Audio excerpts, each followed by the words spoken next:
Hello, my name is Stuart, and I'm a landscaper trained by a golf course superintendent for the care of Western Washington lawns.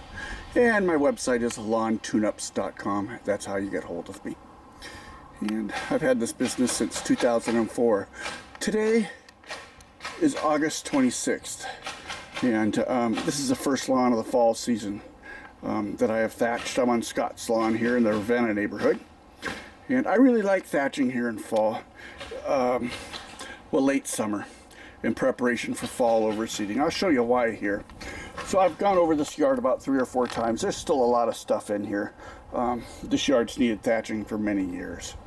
Okay, and there's just a lot of thatch in here, a lot of moss actually, and pine needles and all kinds of foreign objects.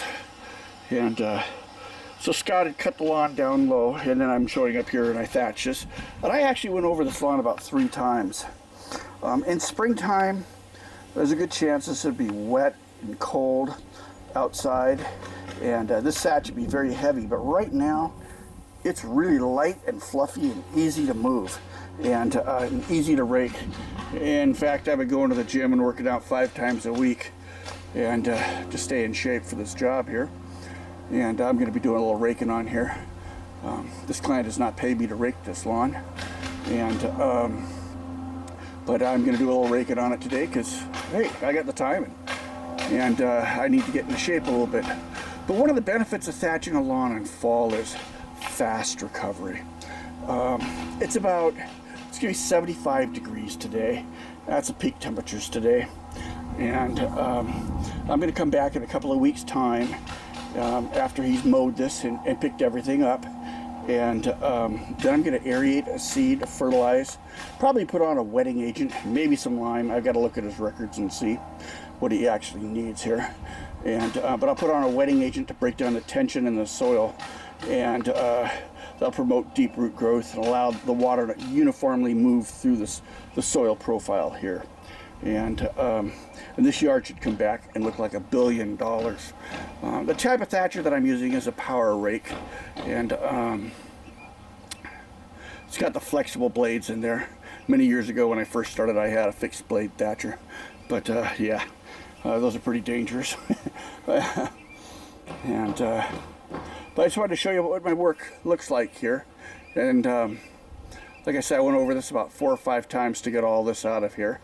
And then I'm going to do a little raking. I might shoot a video right after this and just show you what the piles look like. Once again, this is Stuart with the Aerating and Thatching Company.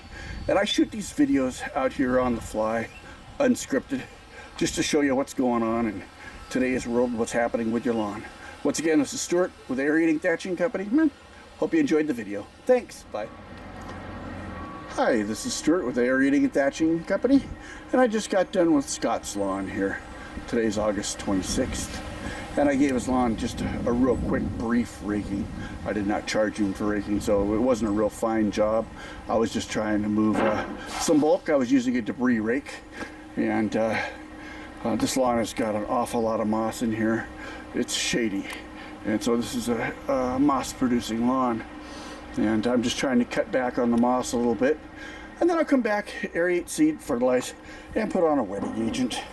And I'll do that here a couple of weeks' time here. And but I just wanted to show you real quick how much thatch comes out of a lawn. And once again, if this was springtime and we were having a chilly spring, this would be a major effort to rake. But you know, it's August. This stuff is light and fluffy as hay, and it compacts really easily. It's light. It's easy to work with. Soil temperatures are up. Seed germination just happens in a hurry. And this is the benefits of working in late summer and early fall. Once again, this is Stuart with the Aerating and Thatching Company, lawntuneups.com. Thank you. Bye-bye.